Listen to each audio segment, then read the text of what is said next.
Hi and welcome to this demonstration of the Zoll R Series defibrillator. These are the new defibs that are going to be introduced to UHK over the next foreseeable future. The first thing with this defibrillator, it actually does its own self-test. It tests itself at 5 o'clock every morning, and that actually creates a printout. So every day when you go to check your defibrillator, you will see a printout coming out of the top, highlighting when the defib was done, or the test was done. And indeed, I suppose what you need to check daily as well is that there is 3 green lights, that you have a green light that mains is attached, that battery is full, and that you have a green tick highlighting that the defibrillator is fully operational. This information is again found on your sheet that's near your defibs or in your red folders that are located on your cardiac arrest trolleys. So daily you just need to check that you have your 3 green lights and that its own self-test has been done. If you find an X present on the screen, a red X, contact biomedical engineering or contact me, the resource officer, and we'll certainly try and get to the root of the problem. It obviously needs to be assessed, or maybe the pads need to be changed or so on it. Very rarely that will happen though. Moving along, the ideation of the machine obviously is that it has its own pads. The pads need to be attached to the machine continuously. The pads are like so. They're connected to the cable using a grip-like system here, or a clip-like system here, where you push down on the clip and you pull and your pads are detached. The only reason you should ever detach the pads is obviously after use, or indeed if you need to change the pads if they were out of date. Besides that, the pads should always be attached to the defibrillator, because it needs the pads attached to the defib in order to do its own self-test every 24 hours. So to reconnect my pads, I'm just lining up the prongs of the pads with the receiver unit here, and I'm just sliding it in like so, and I hear a click. Okay. This is my set of pads. The pads, when you obviously need to attach them to your patient, you open your packet by grabbing the R or the yellow triangle and the back of the packet, and you're opening up your packet like so. You're presented with 2 pads. You need to grab the pads by the yellow or the red tabs, within the pads. This is to allow the pad to come away freely from the packaging. Okay? This is the anterior pad, left lateral pad should I say, and that goes on to the left lateral area like so. This pad goes to the right upper chest, to the right of the sternum. Okay? And again, by pulling the red tab, this will come out for you, and you attach it like so onto the patient's chest, onto the right upper chest, and indeed the feedback device goes onto the sternum. Before I go on to the pad placement, I just want to show you within the pads, when you take the pads out, this will remain, a little wire will remain inside in the packaging. This is normal, this is to be expected. This is what's actually used for its own or everyday or daily check, where the energy from the pad actually is delivered through this wire to self-test itself. You haven't broken the pads, this is not a fault, this is to be expected, that's meant to be there. Okay? So once we have our pads attached onto our patient, this device goes on the sternum. This is known as your feedback device. And the idea of the feedback device is that it allows you to monitor the rate and the depth of compressions while you're doing your CPR on your patient. It allows the machine to speak back to you, and indeed it advises you to go faster, slower, deeper, shallower. Okay? The first function that the defibrillator will use or will go into is an AED function. So the minute that you have the pads put on your patient, you turn your machine on, and it will automatically go into AED mode. AED is highlighted here on the screen. The defibrillator will automatically go into analysis mode. We'll start analysing the rhythm to perceive whether it's shockable or not. With nobody touching the patient, I'm clear, you're clear, everybody clear, oxygen turned off. I am going to shock my patient by pressing the red shock button. Once the shock is delivered, I am going to start commencing CPR. So once I start commencing CPR, on the puck device, you will see on the defibrillator, it gives me the depth and the rate and the release. You do not want the depth any greater. You do not want the depth any greater than at least 5 centimeters, and you want your rate to be between 100 to 120 compressions per minute. This is your feedback device. It's an ideal piece of equipment. It is the standard now that we are using feedback on all our resuscitations. It's also giving you a countdown of 2 minutes. You can see it's been 1 minute and 15 seconds since the last shock. So as a result, you have at least a countdown knowing as to how long you need to go before the machine will want to reanalyze. It is programmed to reanalyze every 2 minutes. Like any cardiac arrest, everything is in a 2-minute block. So at the end of 2 minutes, it will reanalyze, advise whether it is shockable or non-shockable, and you will proceed accordingly.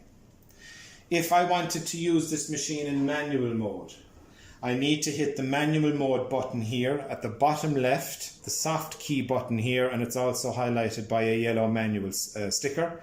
I press the button. My defibrillator is now in manual mode. I now need to decide what joules to give and when to give the shock. So normally what we are suggesting currently is that the first shock is always given at 150 joules.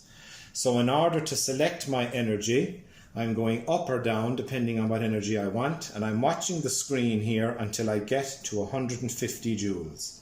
Once I see 150 joules here, I'm charging by pressing the charge button. I'm clear, you're clear, we're all clear. Oxygen off. Press and hold and shock, deliver the shock to the patient and commence CPR immediately. If I was charging and, for instance, it was unsafe to deliver the shock, or I wanted to disarm or dump the shock, I can hit the disarm button here, disarm, the soft key underneath it, press the disarm button, and it cancels the shock.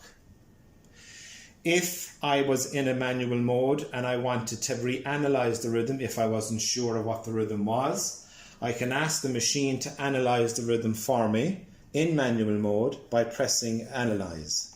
Stand clear. The machine is now the defib is now once again analyzing, and it's saying it's shockable. Press shock. I'm clear, you're clear, we're all clear. Oxygen away, shock delivered. CPR. And I would start CPR. If I want to rotate through my leads, I am currently viewing the rhythm through pads. If I wanted to view the rhythm through lead 1, I would press the lead button here. Lead 2, lead 3, back to pads. Obviously I don't have the leads from the machine connected to the mannequin, so that's why I'm not picking up a rhythm on any of the leads. The size button increases the gain. So for instance, if my patient was in an asystolic arrest, and if I wanted to increase the gain to rule out a fine VF, I'm going to press the size button, which will increase it to 3, back to 0.5, by 1, by 1.5, by 2 to 3. 3 is the biggest screen that you will, or gain that you will get on this machine. This will suspend any alarms if there's alarms ringing. And indeed, if I need to print out a rhythm strip at any stage, particularly useful in cardioversion, this is my print button, recorder. And once I hit recorder, my paper will print out at the top of my machine, and I hit it again to stop it. Proceeding on to cardioversion. If I wanted to cardiovert a patient, so we are going to be cardioverting patients obviously with an unstable tachycardia, be it a VT or a supraventricular tachycardia, with a pulse. I need to cardiovert. Good practice is to first of all turn on my sync button, which is this soft key button underneath sync. You will see a marker coming onto the screen marking the R waves on the complexes. Once I have this, I hit recorder to get a printout of my rhythm with my synchronization markers on it, and they're on the R wave. So I have sync on, I'm confirming sync with the marker and indeed with a printout. For this, you would start at normally 50 to 100 joules. So I'm going to energy select down to 50 joules. I will charge. I'm clear, you're clear, we're all clear, oxygen off, and I will I will cardiovert the patient. In this machine, the synchronization turns off automatically. In other machines, you need to turn it off, but on this machine, it turns it off automatically. So if I needed to once again give another synchronized shock to the patient, sync on, confirm my sync, do a printout,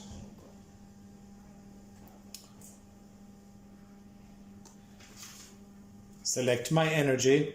I didn't cardiovert the patient on 50 joules, so I'm going to go to 100 joules this time. Charge my machine. I'm clear, you're clear, we're all clear. Deliver my shock, press and hold the shock button, deliver my synchronized cardioversion. Press charge. And I notice that my synchronization is turned off automatically. Obviously, for any cardioversion, you need to try and give some sedation to your patient if you can, if time allows. You need to give sedation to your patient. So moving on to pacing. The pacing facility on this machine is quite good. In order to pace, you need 2 bits of equipment from the defibrillator. You need the leads from the defibrillator on the patient. And this is always a common enough error that the leads are forgotten to be put onto the patient. So the leads need to be put onto the patient first of all. And again, I'm just using a simulation box here. Or I'd be putting my red, yellow and green lead on the patient from the leads from the defibrillator. I also need the pads from the defibrillator, so I create a circuit. The leads pick up on the rhythm. The pacer unit will deliver the energy through the pads to the patient. Just to turn on the pacing unit in this machine, I am turning it down to pacer. The door automatically opens. There is 2 ways of pacing a patient with this machine. You have pace mode, which in the older machines was known as demand mode, or you have asynchronous pacing, which is fixed mode in the older machines. We would like you, and we always teach in any ACLS, the pace mode, okay? Pace is probably the most common mode that you will use. The pacer defaults to 62 pulses per minute. In other words, the defibrillator takes into account the patient's own rate, and it will give them, in this instance it's 37, 38, and it's going to give them the additional 44 pulses to bring it up to, 24 pulses to bring it up to 62. So it is. I have activated the pacer, but there is no energy going to the patient. So all I need to do is start turning the output button up in an anti-clockwise manner, and I will notice here that I have milliamps starting here to be delivered to my patient. And what I'm looking for is what's known as electrical capture, which is a spike and a QRS. So you will note I'm at 30 milliamps. I keep climbing until I reach what's known as electrical capture, and I've obtained it here. Yes, I have a spike and a QRS and a spike and a QRS and a spike and a QRS, and my rate is at 62 as I predetermined it down here. If I want a faster rate, I just need to turn the rate button clockwise and turn it up if I needed a faster rate. But normally 60 to 70 pulses per minute in a paced patient is adequate. Once obviously I have the pacer commenced, I need to check my patient that I have an output, that I have a pulse that matches what I'm pacing the patient at. And indeed, is my patient hemodynamically stabilizing as well. If my patient deteriorates while on the pacer, I need to pause the pacing. I have 2 ways of doing this. I can push this middle button, which will stop every fourth. It will allow every fourth beat to be a paced beat. So, and I can see my underlying rhythm here. So I still see that my patient is in that 3rd degree block. And once I release that button, the pacing unit just automatically resumes where it left off. If I fail to forget this button, I could always just go to turn on my monitor and see the underlying rhythm, and indeed turn it right back to pacer, and it'll recommence the pacing automatically where it last left off. Our device that's associated with the Zoll is it has the capability of monitoring end-tidal CO2 or capnography. So it's plugged into the back of the device, and this is your attachment here. The adapter comes in a sealed packet. It can be used for pediatric and for adults. You open the packet, you clip it in to the sensor like so. This then is attached onto your advanced airway, be it an LMA or an ET tube. And obviously during a cardiac arrest, the end tidal that we're aiming for, the end tidal that we're aiming for is at least greater than 1.3 kilopascals. The end tidal will come up as a waveform, as you can see here. Every inhalation and exhalation. The reading comes up here on the screen, and the least accepted end tidal during CPR is at least 1.3 kilopascals. So again, it can be used as a feedback device. Again, you see the waveform here. Okay. That concludes a brief demonstration on the Zoll R Series. There is more. There will be more official training on the wards, or indeed, if ever you have a question, just contact myself on beat 305 or email resus.kerry@hsc.ie. Thanks.